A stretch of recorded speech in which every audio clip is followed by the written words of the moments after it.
mí. Oh, concha. Golpea 3 veces en el techo si me quiere.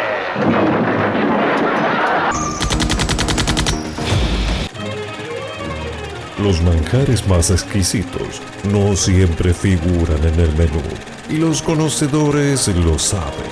Margaritas para gourmets, la sección pseudo culinaria de César Fuentes Rodríguez.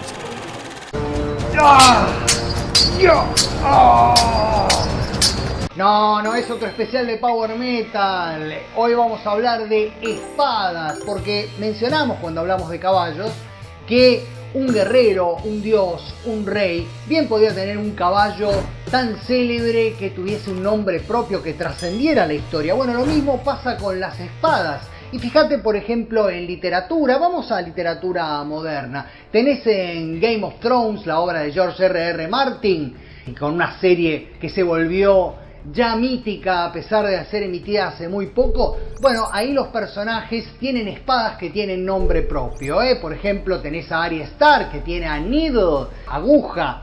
El jactancioso rey Joffrey Baratheon tiene a Widow's Wail, la bautizó así, el lamento de las viudas, con su crueldad característica. Y Lady Brienne tiene a Oathkeeper, la que mantiene los juramentos. Si pasás al Señor de los Anillos, también hay espadas famosas de literatura. Gandalf blande a Glamdring y Andúril es la espada de Aragorn. Y tenés a Frodo y a Sam que llevan a Sting, aguijón. Sting, Needle, todo tiene mucho que ver, por supuesto. Tolkien, George Martin, imagínate. Bueno, nada. Harry Potter menciona la espada de Gryffindor, que absorbe las propiedades de aquello que corta o que toca, como en algún momento el veneno del basilisco.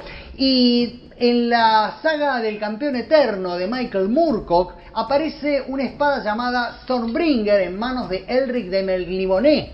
¿Te suena Stormbringer, como el álbum de Deep Purple y el tema? Bueno, algunos dicen que la letra de ese tema tiene que ver con la espada, que no se trata de un caballo, se trata de una espada.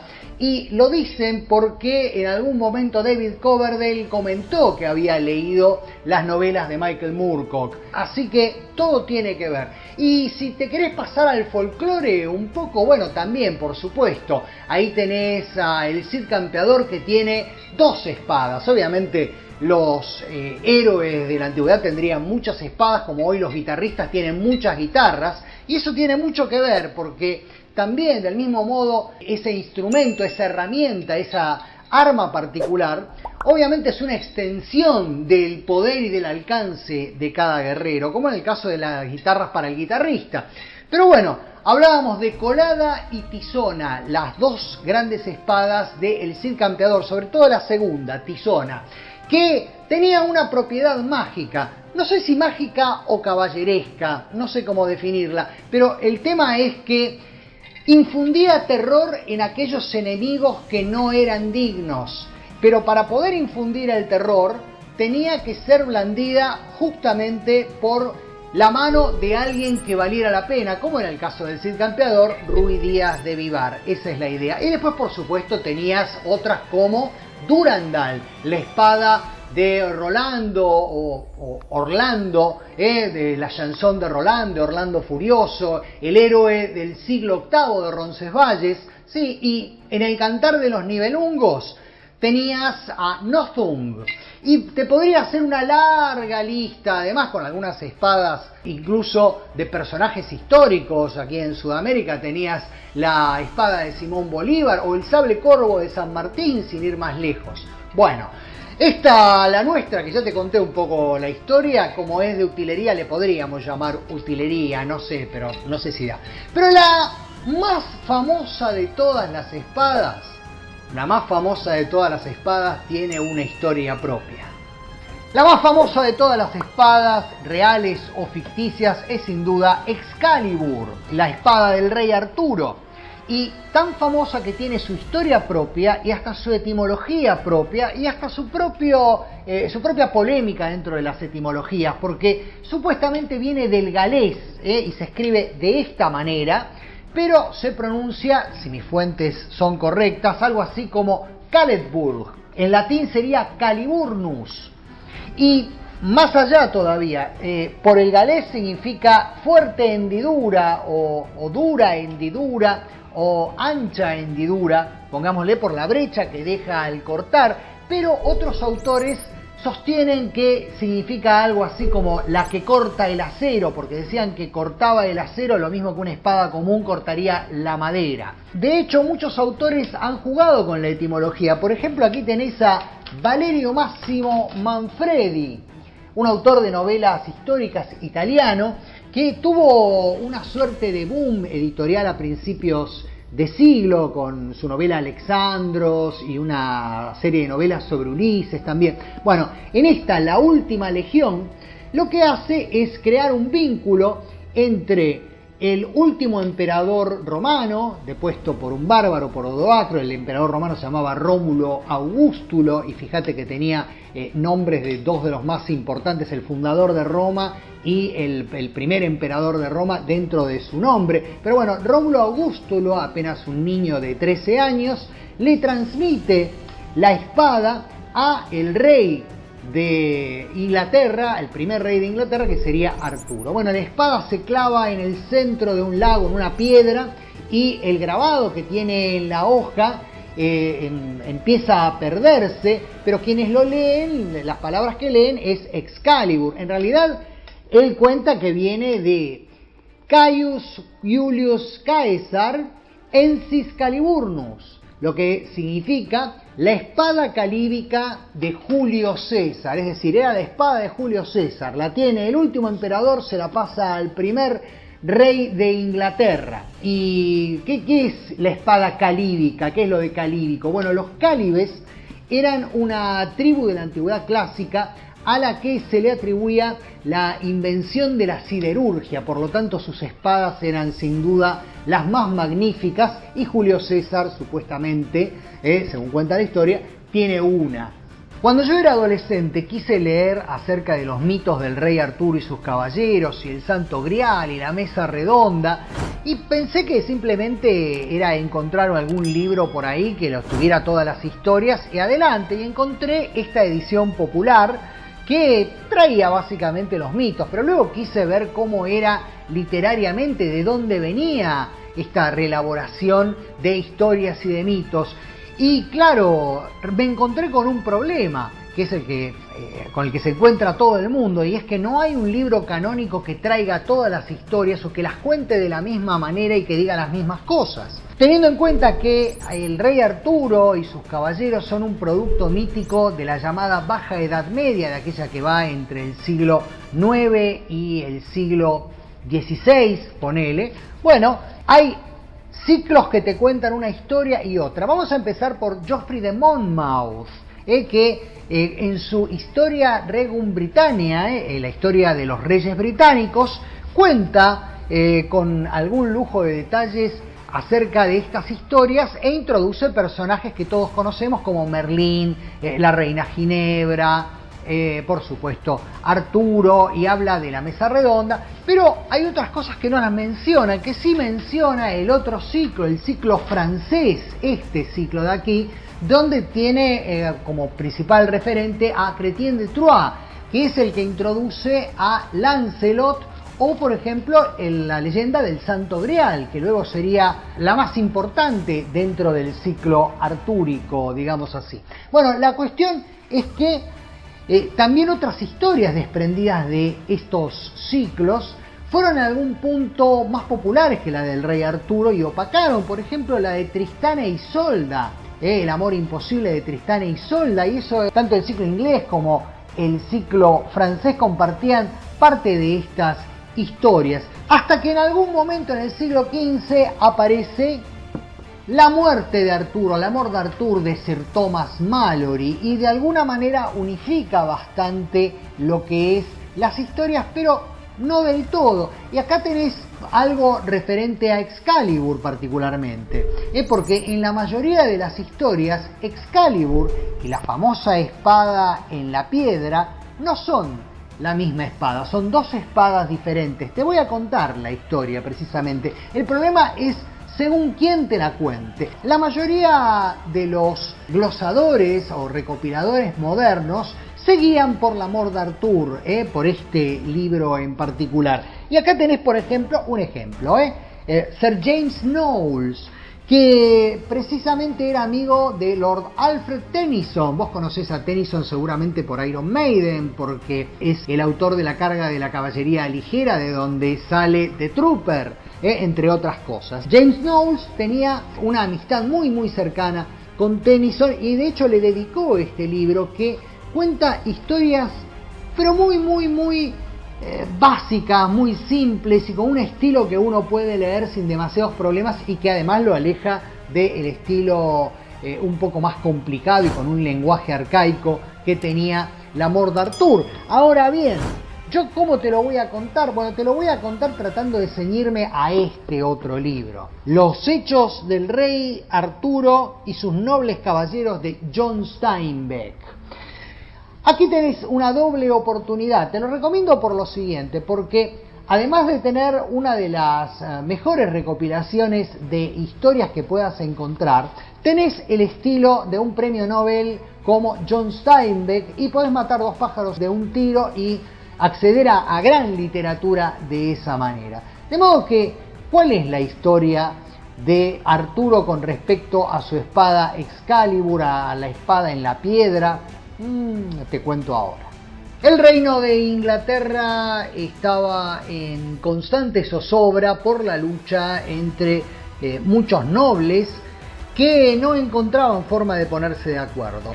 E interviene en esto el mago Merlín, quien convence al arzobispo de Canterbury de que celebre una misa y un torneo y convoque a todos los nobles, porque tratándose del día de Año Nuevo era una obligación religiosa que debían cumplir sí o sí. Entonces todos los nobles de Inglaterra estarían presentes para ese día. Pero este aquí que se encuentran con que en el patio de la iglesia, donde había una piedra y un yunque, ojo, era una piedra y un yunque, y en el yunque había clavada una espada, y decía justamente: quien quiera que extraiga esta espada de esta piedra es el legítimo rey de Inglaterra por derecho de nacimiento. Eso era lo que decía. Y los nobles obviamente intentaron, cuando se encontraron con este prodigio, que nadie sabía de dónde venía la espada y cómo había aparecido ahí, ni nada, bueno, trataron de arrancarla de la piedra tirando con todas sus fuerzas, pero por más fuerte que tiraran no había manera. Fueron tratando uno detrás de otro y nadie lo conseguía. Bueno, finalmente llegó la hora de ir a las justas, al torneo, y fueron todos hacia allá, incluso aquellos que estaban en principio custodiando la espada. Resulta que había un caballero menor, un noble menor llamado Sir Héctor, y Sir Héctor tenía dos hijos, Kay y Arturo. El que iba a combatir ese día era Sir Kay, que habiendo llegado al lugar de la justa se dio cuenta de que se había olvidado la espada en la última posada. Entonces le dice a Arturo, su hermano menor: Arturo, por favor, a ver, ¿qué puedo hacer? Podés ir a buscarla, pero por supuesto, voy corriendo. Y efectivamente hacia allá fue Arturo, pero se daba cuenta de que no iba a llegar a tiempo, y entonces se le ocurrió una idea. Y esa espada que vi en el patio, y si intento sacarlo a ver qué pasa, saco la espada de la piedra. Bueno, efectivamente fue, sacó la espada y se presentó en el torneo, pero claro, Sir Héctor, cuando vio la espada, dijo, la vio en mano de su otro hijo, de Sir Kay, porque Arturo se la trajo al hermano, y le dijo: bueno, ya que tengo la espada, debo ser el rey de Inglaterra, padre. Y no, le dice Sir Héctor: pará, no, ¿cómo llegó esta espada? ¿Vos la sacaste? No, lo obligó a hacer un juramento, es decir, de dónde había venido. Y le dijo que Arturo la había sacado. Se lo contaron a los demás, incluido el arzobispo y a Merlín y a demás, que estaban ahí presentes. Fueron al patio de la iglesia y le hicieron poner la espada nuevamente en el yunque y volver a sacarla. Y como no lo creían, como era apenas un mozalbete de 15 años, ponerla y sacarla, bueno, yo sé que da para el chiste fácil, obviamente, más teniendo en cuenta que en el medioevo todavía había una tradición de tipo sexual de metáfora entre la espada y la vaina, que ahora voy a contar algo muy interesante al respecto. Bueno, la cuestión es que efectivamente Arturo probó que era el que podía sacarlo. Otros intentaron también luego a ver si la podían sacar después que Arturo la había hundido en el yunque y no había manera. Solo cuando él la tiraba de ella y lo hacía con una facilidad pasmosa, en ese momento uno se daba cuenta. ¿Vos pensás que entonces Arturo lo coronaron y se acabaron todos los problemas? No, los problemas recién empezaron porque los reyesuelos de aquel entonces, los varones, los nobles, no querían saber nada con que los gobernara un chico de 15 años. Así que nada, tuvo que pacificarlos a todos. Y entre la pacificación de la que estamos hablando, hubo un acceso de locura de parte de Arturo y esta espada, que supuestamente era la que le daba el derecho al trono de Gran Bretaña, se rompe contra uno de los adversarios. Algunas historias cuentan que fue Ser Pellinor, otras cuentan de otros nobles en general, pero no importa demasiado. El caso es que de golpe Arturo se queda sin espada y Merlín le dice: ¿por qué no me acompañás que yo te voy a conseguir otra? Y se van a un lago y de golpe del lago sale una mano con una espada, una mano de mujer con un brocado blanco, y esa espada que empuña queda sobre la superficie en alto y se aproxima también una dama, que es la dama del lago, Nimue, ese era el nombre de la dama, casi fantasmal, pero le dice Merlín cuando se acerque, si se lo pedís de manera correcta, si se lo pedís bien, en una de esas te concede esta espada, que no es cualquier espada. Bueno, lo hace Arturo, se presenta, le dice que efectivamente es un rey que no tiene espada y que estaría honrado de tener aquella que se ve tan majestuosa en sus manos, y efectivamente Nimue se la concede, pero se la concede con una condición, es que cuando ella necesite algo, él se la tiene que retribuir, se la tiene que devolver. Esta devolución es fruto de luego muchos episodios y muchas alternativas, ¿no? Bueno, esta es la espada Excalibur, esta es la auténtica espada Excalibur sobre la que no hay ninguna duda. Y te decía de la vaina. Bueno, la vaina, le dice Merlín, ¿qué preferís? ¿La espada o la vaina? No, obviamente prefiero la espada. Bueno, haces mal porque la vaina es más poderosa que la espada.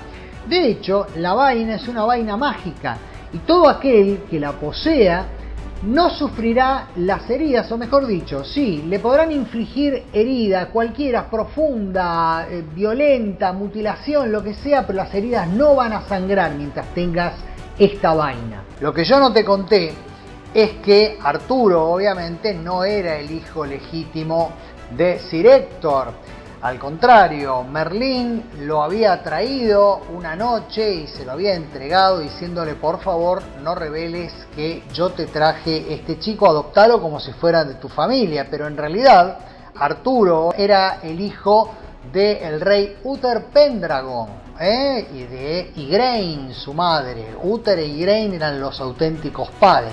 Obviamente, en el momento en que Sir Héctor se da cuenta, bueno, se arrodilla ante Arturo y se declara su vasallo, porque claro, Arturo no lo sabía. Arturo le decía a su padre y a su hermano: no, levántense que yo no quiero este tipo de homenaje, ¿por qué me hacen esto? Bueno, porque nunca te lo habíamos dicho, pero vos en realidad no perteneces a esta familia, sino a una familia real. Sos el legítimo dueño de la corona británica. Hace poco estrenaron una serie en Netflix titulada Cursed, Maldita, que supuestamente trata acerca de la Dama del Lago, Nimue, según algunos autores, Vivian o Ninien. Pero se trata de un personaje sobrenatural, una suerte de hechicera o diosa de la naturaleza, que representa al mundo pagano que se estaba extinguiendo ante el avance del cristianismo y por lo tanto representa una especie de alianza con poderes oscuros o con los poderes de la naturaleza incluso. Y por supuesto que en algunos momentos de la historia, porque es un personaje que ha ido creciendo en la saga artúrica a través de las épocas. Bueno, en algún momento ayuda a Arturo y hasta reemplaza a Merlín dentro de lo que es su capacidad de consejera. Incluso te digo más, en algunas historias es la que aprisiona y mata a Merlín. Pero más que nada es aquella a través de la cual Arturo tiene que devolver todo lo que ha recibido. Y cuando está agonizando en el campo de batalla, envía a su noble más cercano, Ser Bedivere, a arrojar la espada Excalibur al lago, a devolverla al lago.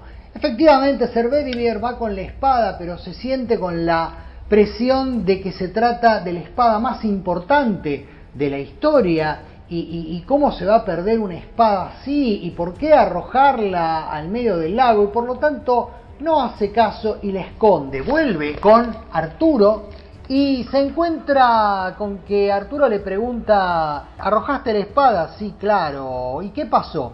Nada, simplemente viento y las olas, y no cumpliste. Andá y arrojá la espada como te ordené.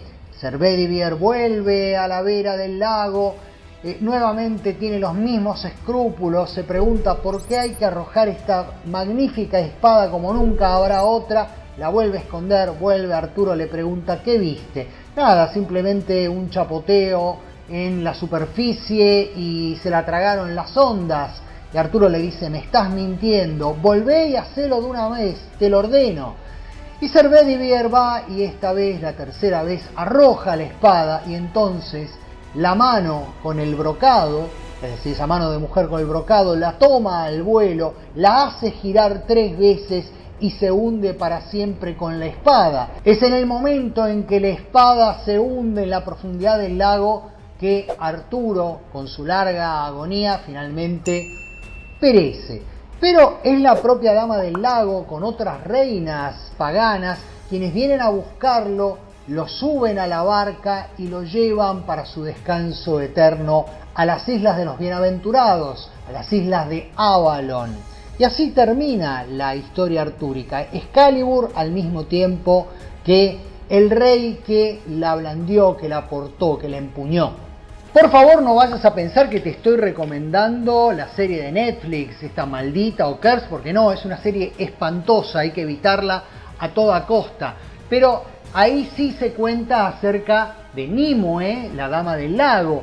Hay muchas otras posibilidades para ver, pero en general Hollywood y el cine en general no ha tenido ni buena suerte ni ha hecho bien las cosas con respecto a los Caballeros del Rey Arturo. En algunos casos porque se han privado de toda la parte mágica, con lo cual se pierde bastante el interés. Algunos han tratado de hacer una novela histórica o de contar una película desde lo histórico, que es bastante difícil porque la conexión con el Imperio Romano y demás no está bien trazada.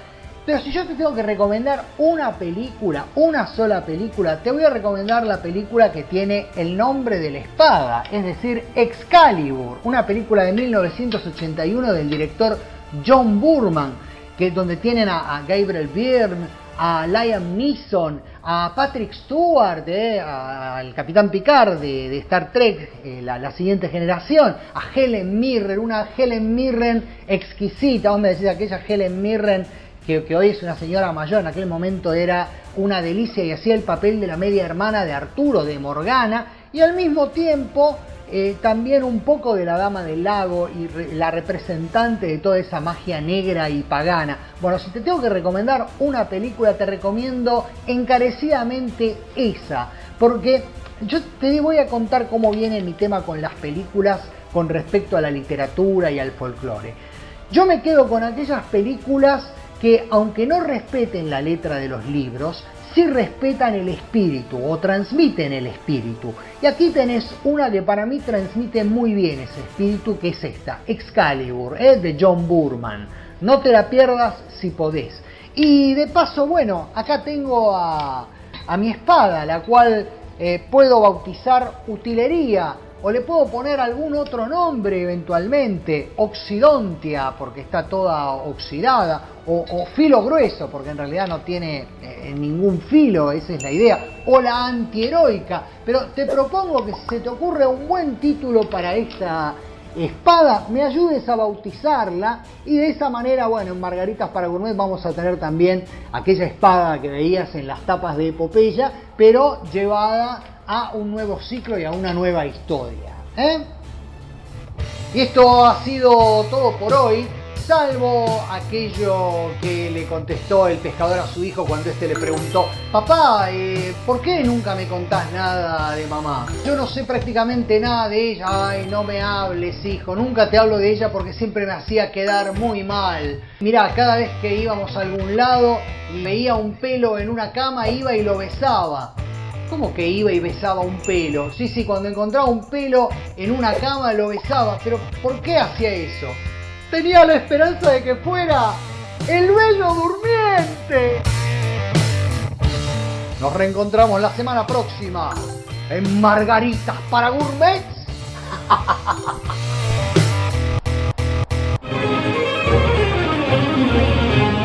Ya no sos mi Margarita, ahora te llaman Margot.